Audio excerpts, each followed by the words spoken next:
attending this episode. Others are just previous. Where did Pedro go? He just disappeared as if by magic. That was quick. All right. It was. He's cut off out of nowhere. All right. Well, the good news is the live stream is up and running. And I guess for now, it's just you and me, Nick. Okay. But it's good, actually, because Chloe is here. And Chloe has just sent me a question. So what I'll do is, Chloe, I'm going to press a button and it's going to allow you to talk if you want. So if you want to ask your question, you can do that. Otherwise, I'll use your use your text that you sent me. I wasn't expecting you to do that. That's all right. You don't worry, Chloe. You're not on camera, but you are on audio, so don't swear or anything. Okay, I'll be on my best behaviour. It's a very marketing related question, but why don't you tell everybody who you are, Chloe, and then give us your question. Yeah, so my name's Chloe and I know Stewart because he used to teach me on the master's programme at Falmouth in entrepreneurship. And I started a voluntourism company last year, and I'm just interested about how you guys recommend entering into quite a mature market space. It's been quite challenging. There's a lot of big players in the industry that have been around for a long time. And yeah, I'm just struggling to like sort of enter into the space and become known within it, I guess. Yeah. I guess the question we should ask you to clarify, Chloe, is what is voluntourism? Voluntourism is when, so we specifically recruit students and graduates from universities in the UK to come and deliver community development projects in Madagascar. And the reason why it's called voluntourism is because they volunteer, but they also get to partake in tourism activities as well. Okay, fantastic. Well, luckily we've got the CMO in residence here, Nick. I know you're having a tough week, buddy, but let's see if you've got some energy for Chloe's question. We'll push through. She's trying to break into this mature market of voluntourism. How would you suggest she did it? Does it on a kind of limited budget and the assets that she has at her disposal? Yeah. Okay. Yeah. Hi, Chloe. Yeah, good to meet you. I can imagine it's tough if you've got some big players out there you've got to actually fight against. I guess my thoughts would be around looking for a suitable niche for yourself, really.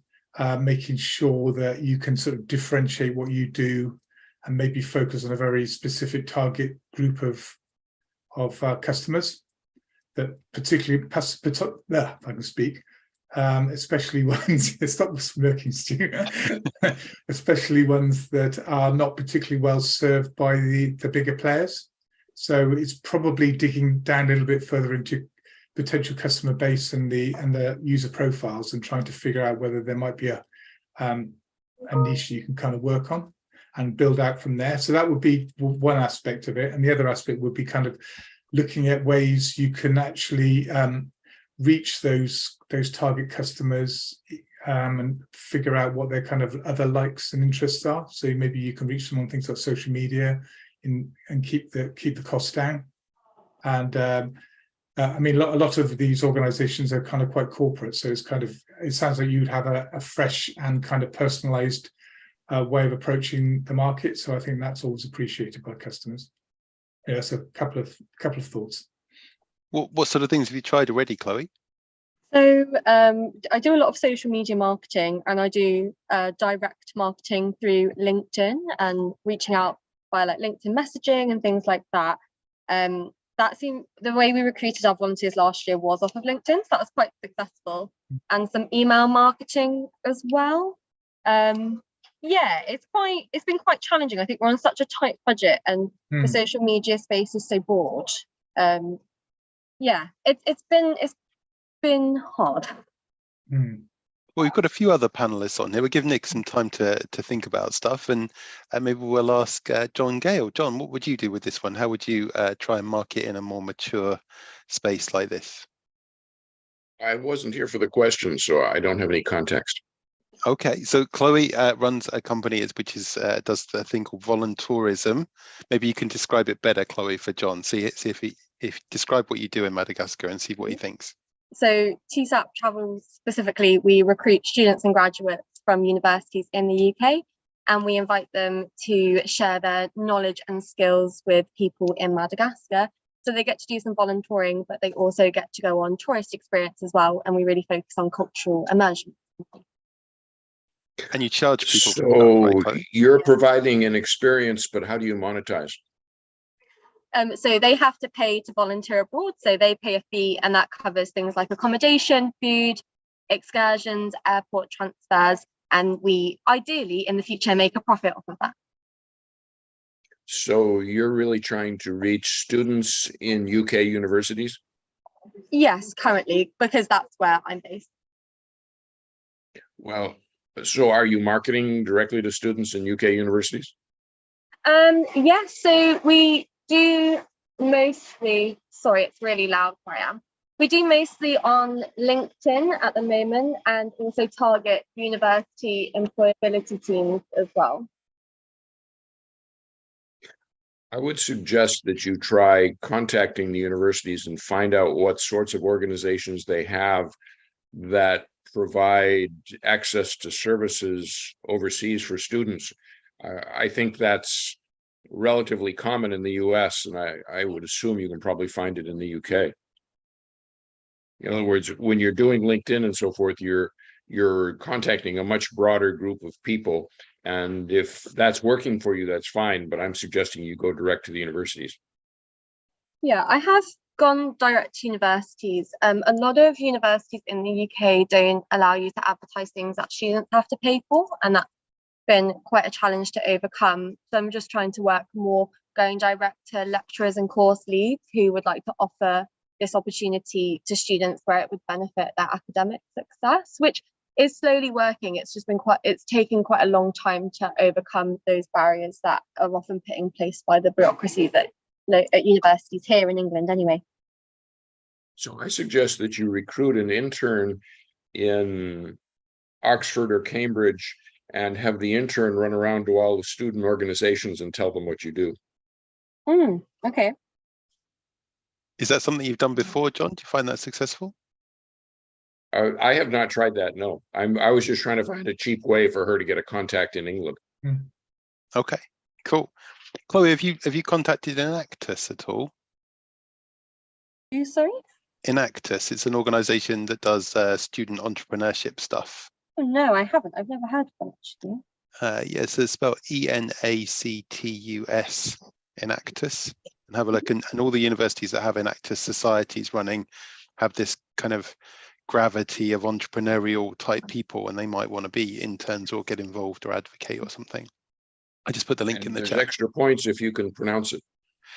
Well, yeah, English is my only language, and I really struggle with it anyway. So let's just see where it goes. But yeah, Enactus is the phrase. And maybe we'll ask Pedro. Pedro, what would you do with this one? How would you promote into a mature market? Specifically to this one, I would, following your John's idea, I would look for ISEC. I'm not sure if you know ISEC. Do you know ISEC? I'll put you in chat. It's AEIS. Yeah, sorry. AERAIESEC.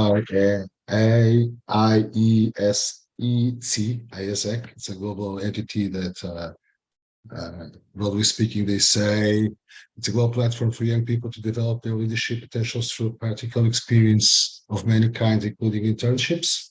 They have a strong presence in the universities. They actually already existed in my time at the university, like before the First World War. And that could be interesting, and they're very active and very professional. They are a global entity. I would consider also doing a different thing. You need students to act as volunteers, and you also need money. And you're sourcing all on the same side. So my kids with money. So you're looking for high-end students. Why don't you split it like CSR departments from large corporations that are willing to spend money on diversity or whatever they feel it's relevant, aligned with some SDG or something like that. And then you create a cohort of students from one or more universities, and they sponsor that experience. And you can actually, for example, add a teacher or two, something like that, and create like a program around it. And there must be a report in the end, something deliverable to add value to that company that is sponsoring that, things like that. because maybe it's not, if you can get like 10 to 20 students, maybe you're not talking about a lot of money, just talking about some money for a big company. And maybe you can, find some intersections between different interests. Otherwise, you are handpicking one by one. I think it's really hard. So you must be creative, because the thing is, there's an existing market, and people that are sourcing them are already established.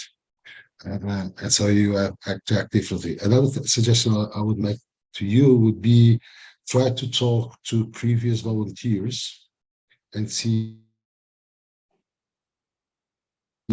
based on their previous experience, what do they think lacks? What are they looking for? What are the needs that weren't met? Maybe you can get good ideas from there. So talk to like the Stewart, alumni of what's other the name? programs. Stewart, what's the name of the investment banker in New York? The woman who's brought her children, etc., to Tagus Park once? Julia. Do you think she'd be interested in something like this for the student thing she does? Maybe, yeah. We could ask her. She's a member of the tribe. Chloe, you're in the tribe, right? You could, we can connect I you could to be Julia. on the WhatsApp group, yeah. Yeah. Okay. We'll look out for Julia for you and see what she's interested. Just before we turn to Chuck and get his view on stuff, I was just going to drop in about junior achievement as well. So although junior achievement is targeted for slightly younger people than is your perfect target demographic, Chloe, it's interesting to remember about junior achievement is that people graduate and they go on and they're alumni of the program. And the last time I looked at the stats for junior achievement, they had over 100 million living alumni of the program, because it's been running for quite some time. And what you find is those people have now moved on into some in early stage jobs and some quite late in their careers and have quite senior positions, but all of them will have a mindset that's quite well aligned with the sort of thing that you do. So sort of engaging with junior achievement locally, or young entrepreneur, I think as it's called in the young enterprise it's called in the UK, and just sort of seeing if they can help or advocate for you or provide some assistance. It's such a big network. If you can connect to it, you could find the money and the students that get involved. So Junior achievement existed when I was in the United States as come on, John, it didn't student. go back that far, seriously. So I just remember before check it before.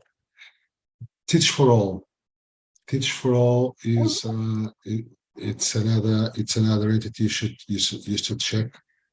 The headquarters are somewhere in the States, and they, in broadly speaking, what they do is they pick recent graduated kids, put them as assistant teachers in schools for populations that have hard times, money wise, and they support the kids directly as like assistant teachers, and they're paid for it. They struggle a lot to have kids that have money to do that, but they are a very interesting organization. It's a global one. I know they're entity in Portugal, and they do remarkable work. I think they're covering right now 1,000. Well, actually, previous year they were covering 1,700 students, and they probably could be interesting partner. Probably they don't have the money, but they may have some knowledge to share with you, or some contact cards, something like that. Never heard of that one. Looks really interesting. Chloe, how are we doing for you so far before we turn to Chuck to see if he's got anything to help us with? Yeah, no, it's really useful. I think the CSR thing is something that we've struggled with in terms of like aligning ourselves with the right partners, and it's something that we're looking into. Well, I'm looking into more and more. I did try and sort of launch like a 100 TSAP travel heroes sort of idea where like businesses donated £100, and yeah, there's been different ideas that I've sort of maybe not tested enough, and just I think there's lots of really good ideas. I think I have such little time. It's knowing where to focus my energy in the right way for it to be the most valuable, I guess. Okay, thanks, Sorry, Chloe. Hang on, Pedro. Let's see what Chuck's got to say. We'll come back to you in a sec. Chuck, as a chief storyteller in residence, what does your brain want to do with this one? And you are on mute, by the way, my brother.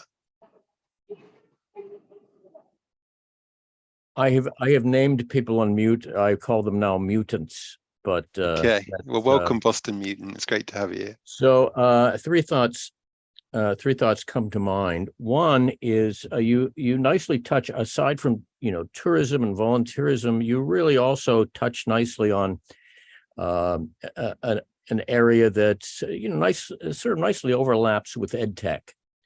So I might suggest that you at least explore some things happening in that category. But the two more important thoughts. Number one is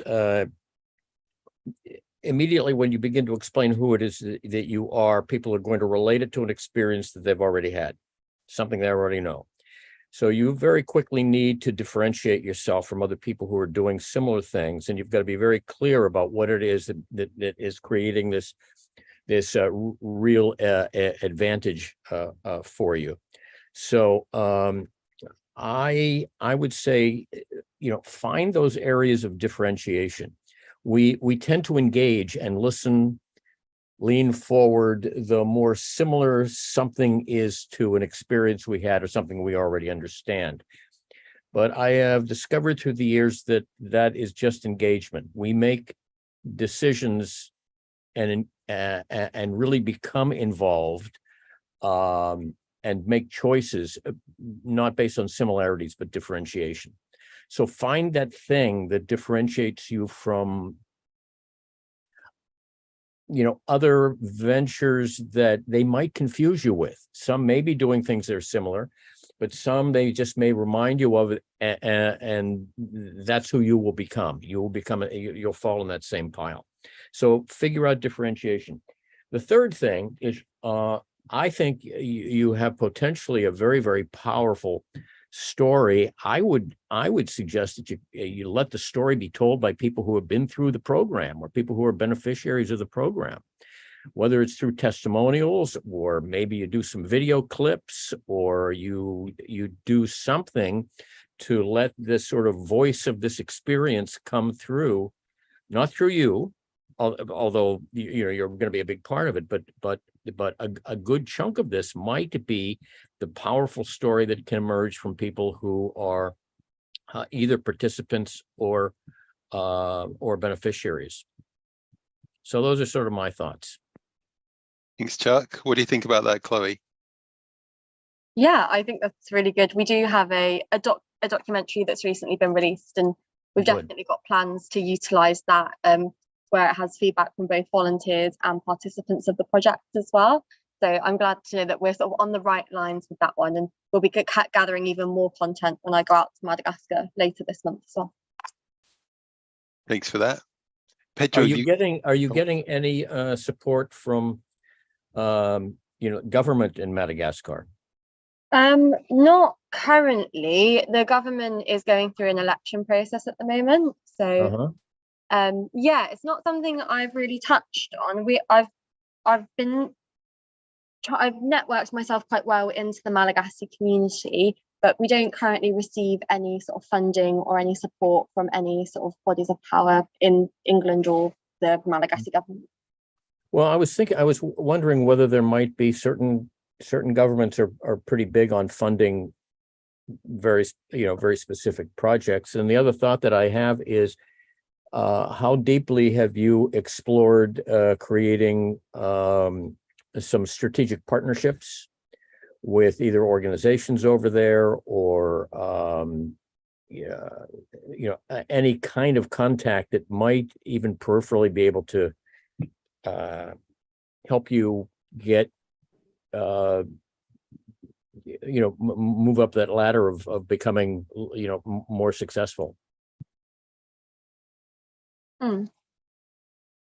Yeah, that's an I'd like to suggest something. I like Chuck's idea. In most countries, there is a part of the government that tries to increase exports and imports.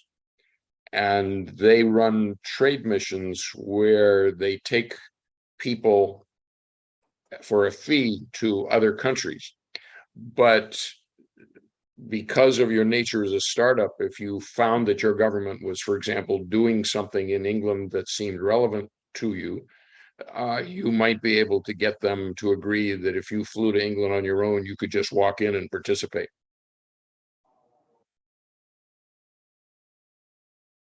Interesting. I don't know. There's such mixed opinions about the Malagasy government, and we are partnered with a few associations in Madagascar, but not that are there. I think the financial support is the thing that we're missing more than anything at the moment, and that's, yeah, don't really know how to overcome that currently, other than gaining CSR sponsors or the volunteers to support that. Have you talked to the Madagascar UK Chamber of Commerce? Is there such a thing? Yeah, I don't know. There's got to be such a thing. Consultants start these all over the place. Okay, I'm going to look it up, see what it says. Another thought would be there are a lot of American and European companies that outsource a lot of their manufacturing to Madagascar, since it's fairly inexpensive. I worked with a couple of companies when I had my consulting firm years ago that, you know, they were sourcing a lot of the production of clothing and materials. I'm wondering whether or not any of these companies that have a strong foundation there can be some kind of support, either through connections, or maybe if they want to do public good, maybe through some kind of funding. So I might suggest that you figure out what European and American companies, larger ones, are maybe doing, you know, are doing some work and have a relationship with Madagascar. So interesting. I've never heard about that. I know the vanilla exports are very big, but I've never heard of people outsourcing their manufacturing to Madagascar.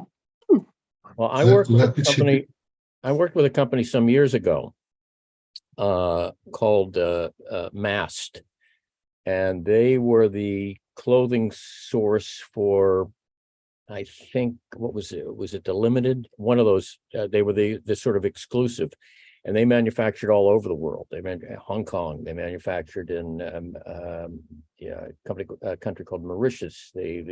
Madagascar. And I'm just wondering, it's probably a long shot, but, you know, finding out, you know, any companies that really have some kind of connection, because if they support you, whether they give you money or not, they may, you know, they may know people who would be of some value for you to know. Let me add something to that. Please. Sorry, please. I was just going to say that I discovered an article about the British Madagascar Chamber of Commerce, that they're trying to revive it. It was an article from August 2022. So you may be on something, maybe you can restart it for them. But there's an article there I've just put in the chat between the ambassador and the government in Madagascar looking at that. So yeah, see what you think. Sorry, Pedro, thanks for letting me cut across there. Okay. No, but it's just adding on. There is a company, a Portuguese Indian Chamber of Commerce, which was founded by a Portuguese guy in order to help his exports to India. Yeah, it makes sense, right? So, Chloe, just two or three add-ons. France, Mauritius, China, and United States are the major investors in Madagascar. Investment in Madagascar has been decreasing in the last years. Okay, but the biggest trading partners the major exports are petroleum oils, rice, fabrics, palm oil, medicines, sugar, and the main customers are France with almost 20%, and then United States, China, Japan, Netherlands, and Canada. And I just posted a link of some trade figures from Madagascar. All this, Madagascar. All this to say what? To say that two opportunities. One is to find companies in the UK that are actually investing in Madagascar, or are looking to opportunities to invest in Africa. Just to give you an idea, I don't know, a couple of years ago I was in an event. They were explaining why the world is going to move south. Okay, and for example, my country, Portugal, will have a decrease of 30% of total population from that year to 2100, while Algeria will become was current at the time with a population of 90 million inhabitants, and they project that by 2100 they will have 900 million inhabitants. Okay, That's so a lot Africa, of people. That's a lot of people. yeah, because Africa is empty and it's very young. Let me give you a figure. In 2013, over 65% of the population in Angola was below 20 or something like that because of the war. Okay, it's a country it's bigger than France and Germany together and less than 30 million inhabitants. Okay, so what happens is a lot of companies are looking to Africa. And even on the tech side, for example, I remember reading somewhere that Barclays had moved all the IT department to South Africa because Africa had little to no infrastructures. For example, the most advanced countries in mobile payments were all in Africa because it was the only national network infrastructure actually. In countries like Mozambique, you can pay your electricity bill using your cell phone, using the money that you have, the credit on your cell phone. Okay, so there's a lot of companies looking into Africa. Maybe those guys are interested in financing some of your cohorts. Let's call them this way. Okay, so in short, instead of doing what your competitors are doing, think differently. I'm going to have to jump off. I've got the round table. I got to prepare for that. And by the way, Pedro, we haven't seen you there in a while, nor John, nor Stu. Oh no, I feel reprimanded. So you got to get yourself in it, and you might mention there might be some people in the roundtable community that might be able to help Chloe. So chucksroundtable.com, right, Chuck? Yeah, Wednesdays at 1 o'clock Eastern time, which is 6 o'clock real person time. A half an hour from now. Anyway, Chloe, nice meeting you. It's a really, really interesting idea. And yes, keep us all posted. Thanks, Chuck. Chuck.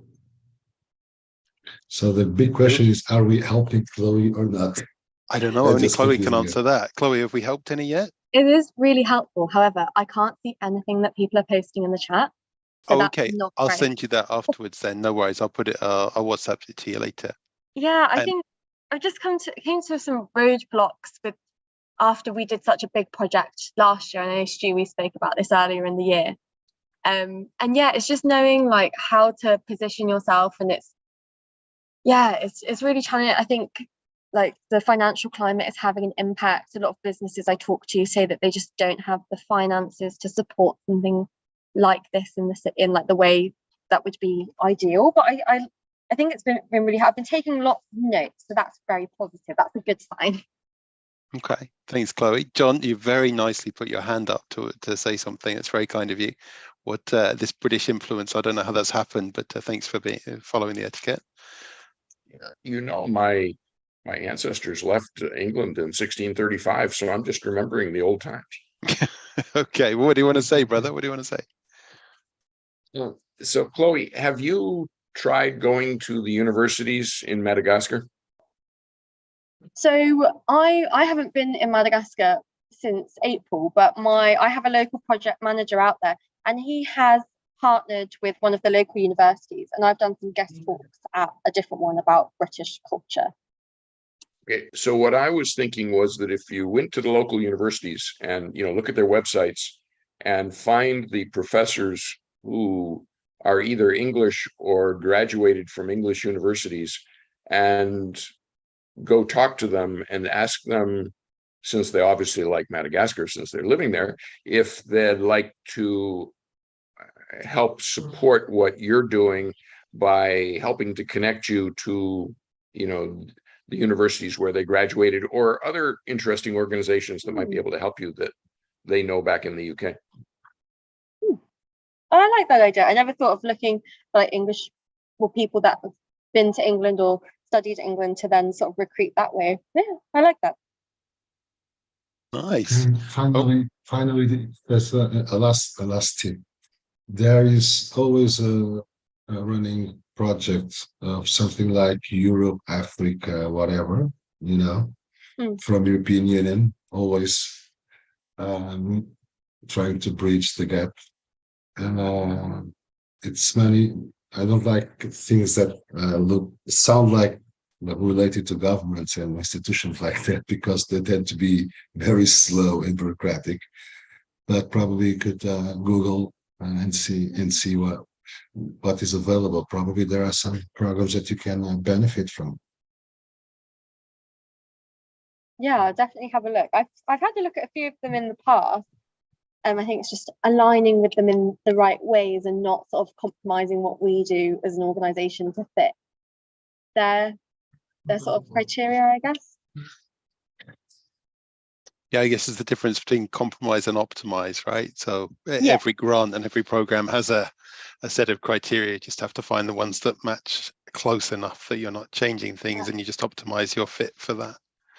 I asked Bard while we've been chatting what it would do, and it said a lot of the same things, actually. It led with focus on your website. It had a big emphasis on clear and concise language and building relationships with your volunteers, and focus on your unique selling points. When I asked it to refine for Madagascar, it said to highlight culture and wildlife, and it also recommended conservation and development projects with local organizations that you could partner with. But yeah, and it said something about focus on the language and imagery. Apparently there's some good imagery that could help you with the local stuff to promote it more widely. So anything that kind of represents what Madagascar really looks like, right? Because we've all seen movies and we've all watched shows, but not many people have actually been to Madagascar before, right? And have images on their iPhones even to say that's what Madagascar really looks like. No, very, very true. You could try a long shot and talk to the guys from the movie. One never knows. One never knows. One never knows. Well, Chloe, is there anything else we can do to help you while we're here? No, I think that's been amazing. Yeah, I feel like there's so much to go away in a couple of different directions that I could go into as well. And it's really interesting to hear, like, sort of around the manufacturing side of Madagascar and how the industries are growing across Africa. Yeah. All right. Well, thank you very much for being brave enough to come on and chat to us. I'm going to drop your permission now. Is there anything else you want to say to us before you go? No, it's been really, really good. I wasn't expecting to speak to everyone, but that's no problem. No, I'm really excited. So yeah, watch this space. I'm sure there's lots of exciting things to come. Come back and tell us how you're getting on in a couple of months. That'd be great. Yeah. After we've got the next project is starting in a couple of weeks. So yeah, lots more to do. Good luck, Chloe. Thanks for coming on today. See you later. Thank you so much, guys. Thank you. All right. Chloe's she's amazing. I just love what she's doing, and the way she's doing. She's amazing. Absolutely, and she was a great student. So don't get carried away. But you were a great student, Chloe. All right. So I've got a question here, which is I think I'll go for John first. Is it a good idea to publicly post a pitch deck while seeking startup funding? What do you think, John? Is it a good idea to publicly put that pitch deck out there, or do you do it selectively to individual investors? I tell the startups that I work with that they should be in the stealthy mode, because there are some investors who only want to invest in stealthy startups. Plus, you don't want to release information to people who you don't know why you're releasing it to. So I advise startups not to go to these public pitch sessions where, there's going to be supposedly 50 investors in the room and there's going to be 100 startups pitching them to all that stuff for the whole day. You each get 5 minutes and all that. I tell them not to do that what they should do instead is research the investors that are going there and then walk up to them and arrange to meet them at a different time, doing a rifle shot approach to the investors that are relevant. So a different way to say this is I believe in a planned fundraising strategy where you decide what investors there are who have a history of investing in your sector, and you get yourself introduced to them by somebody they trust. All right, thank you for that, John. What do you think, Pedro? Is it a good idea to stick your pitch deck out publicly and see what people think? I understand what John said, and I agree, but I think it's it's more applicable if you are, I would say, more experienced founder, or if you have if you have a really incredible idea that someone that is knowledgeable has validated first. If you are on your first journey or something like that, you need to learn how to refine a lot of things, starting by your pitch deck. And sadly, most of the founders don't have access to great help like the one that John provides. There aren't so many Johns available, and so most of the founders can't afford to reach someone like John. And so I'm not making public a pitch deck. I wouldn't go in that direction. But I see interest in creating a way of making a learning curve if you can't afford to have someone like John helping you. And definitely I would disclose some information, but not all information, not because it's a secret, but because of the reasons that I've explained. Some investors don't like it, so don't do things others don't like. So this can ruin your chances later. But it's hard to say. I think it's depends a lot on the circumstances. And if you can't afford support, I think the best way is find support. Okay, and if you find the proper support, you get the answer, the proper answer to your exact question on a specific case. 1-800 John Gale, is that what you're saying? That's the way to get through this. Or come to these sessions, or book a session with someone from our CxO in residence team, or something like that. If you're not an experienced founder, if you are an experienced founder, probably you know what to do. Yes, exactly. That link behind you. I mean, I guess the extreme version of this question is if you do the equity crowdfunding with platforms like Seedrs or Crowdcube, right? That's where you put your pitch deck and everything out there for the people to scrutinize. What do you think about that, Pedro? What's your experience of that kind of stuff, and would you recommend it to people? And then I'll come to John on that one. I see circumstances where that can make sense. Okay, but probably they are on the early stage, and the real winning idea will be a few pivots away, so it won't harm you, or it's an idea that is not that powerful and won't go much further, and so you're just getting some some gasoline to keep rolling the machine for another kilometers. Now, if you're doing something really different and differentiated, I wouldn't. But as said, we're working with so many diverse things that it's very hard for me to have a single position that one size fits all applies to all circumstances. Okay, thanks for that, Pedro. John, what about you? How do you feel about equity crowdfunding and getting your idea out there to lots and lots of people deliberately? Well, I think that the idea of raising, say, half of the money that you want for your first seed round from equity crowdfunding and the other half from real experienced angels is a viable idea. I tell startups that when they raise their second round, the potential investors for the second round want to talk to the investors from the first round, and they want to see that those investors are experienced as angel investors, that they're experienced in the sector that you're in, and that they will say that you did everything that you said you were going to do on approximately the right length of time, and that they still have faith in you and are happy to recommend you. That's better to get from an investor than from a crowdfunding organization. If you get all of your first seed round from a crowdfunding organization, then you don't have any investors to talk to those investors in the second round. I mean, yeah, you've got the guy who sat on your board from the crowdfunding organization, but he is probably not going to be as impressive as a professional business angel would be.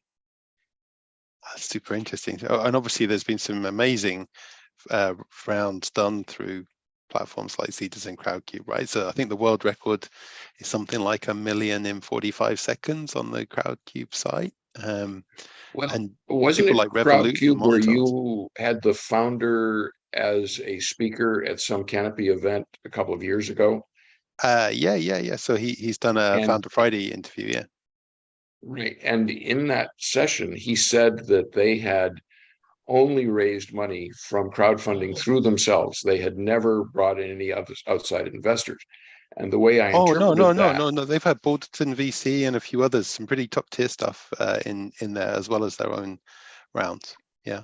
Well, at the time he spoke, he said that they had done 5 rounds just with themselves. So when they set their speediest round, they did they had investment from Balderton, and they gave the crowd the same terms to top up the round from Balderton. So it was quite it was kind of pre-validated, if you like, when they put that out there. Revolut did several rounds through there. Monzo have done several rounds through there, some pretty chunky ones as well. I think I'd have to check with Darren, but I think it's maybe 10 or 15 million might be the biggest amount that I've seen raised for any one particular company. That's a good sized round. Yeah, absolutely. I mean, I wouldn't say it's for everybody and everything. Certainly it favors the SEIS advanced assured companies, but I think the EIS level is also helping out. I think that's why those platforms like Seedrs and Crowdcube have space, because it's for kind of retail. Well, it's not even just for retail, but a lot of retail investors just use that capital advantage, right? Stu, tell me what else you have planned for today, because I'm running into a time deadline. Oh yeah, I've got one last question before we finish. So this is one I haven't heard for a while, actually. How do entrepreneurs and startups deal with the risk of getting their ideas stolen when pitching to angels and venture capitalists pre-launch? So this whole idea about I shouldn't tell people my idea because they might steal it. What do you think about that, John? What do you think about that then, Pedro? I think that's a serious problem. I tell people that when they're preparing for meetings with investors, they're assuming that there's 3 meetings. Meeting 1 is a 1 slide deck, and you don't want to reveal your secret sauce. Meeting 2, you may start talking about your secret sauce, but you really don't want to talk about your secret sauce until you have a level of trust there. Now, if you look at that white paper that I've written that you know about, the discussion of what to be willing to reveal in the first round was the most controversial subject between the different editorial review board members I had and myself, because one guy in particular said, if somebody won't answer my questions, I'm going to throw them out of the room. And I said, well, but you don't really want to invest in a startup that is expose their secret sauce to everybody else in Silicon Valley.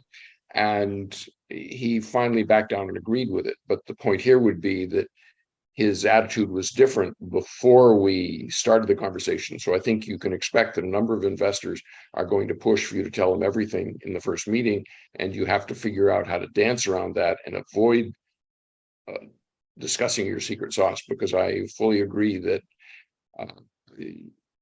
you can lose because investors will sometimes say to a startup entrepreneur that they've known for several years, well, this guy Fred is doing this business plan, here's a copy, and I trust you more, so I'll give you $1 million to go do it better.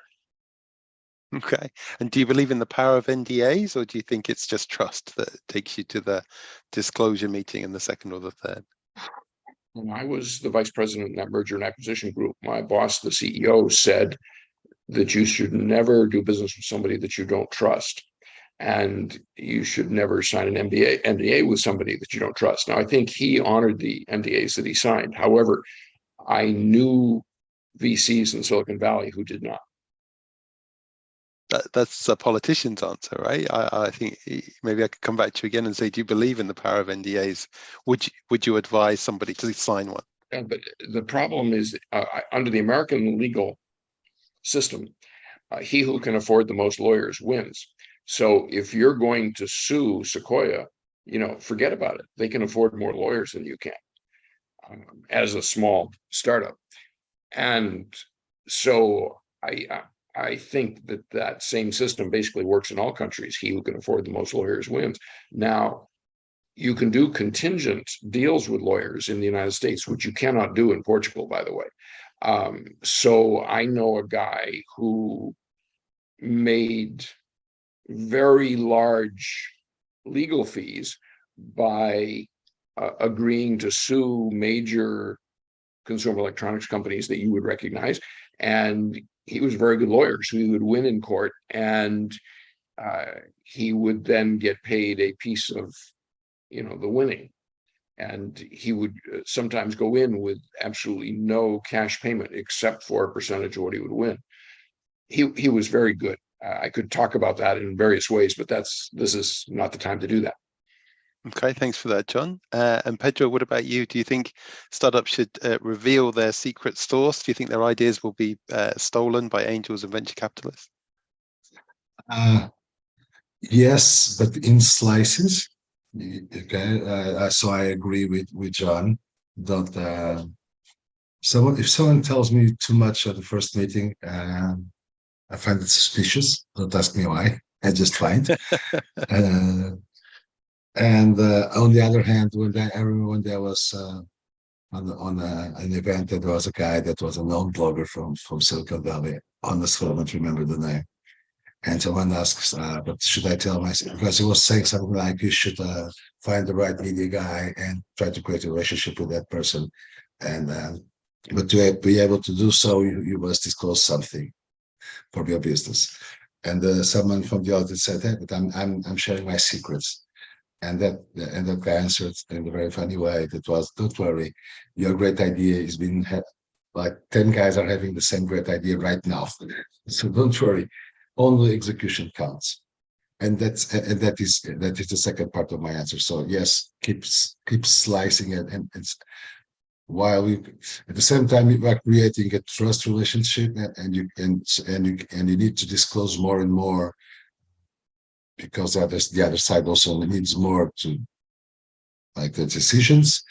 But even if you discover something to heal cancer, if in the end you can't deliver it, it's just another great idea that was lost in the drawing somewhere, in the garbage bin.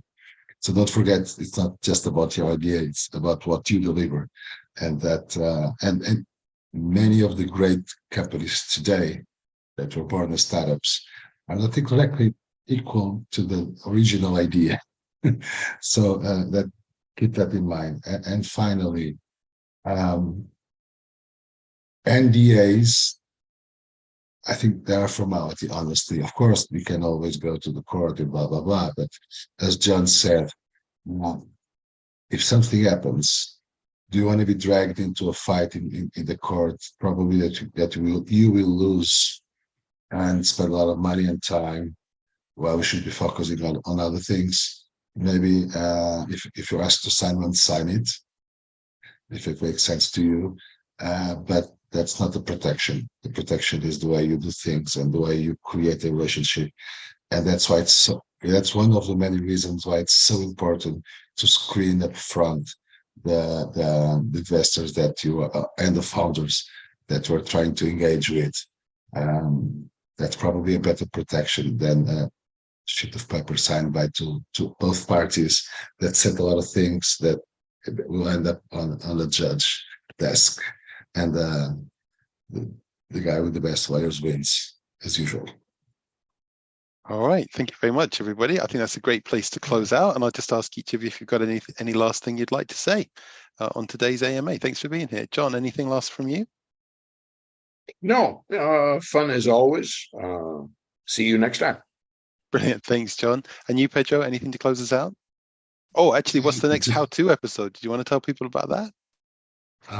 Still refining the final theme. By the way, I hope you enjoyed the last one. I think it was very interesting. Hope you've all seen it. If you haven't, just go to the Canopy community page at Facebook and see it, or you can see it at LinkedIn also. This was the AI one, right? The one with Ori and Matt and Biraj? Exactly. Matt Vail, Biraj Nakarja, and Oriane Ascanio. it should be around how to use AI, but I ended up being a completely different, not a completely different thing, but I think a more interesting conversation. Hope you enjoy. I won't spoil it.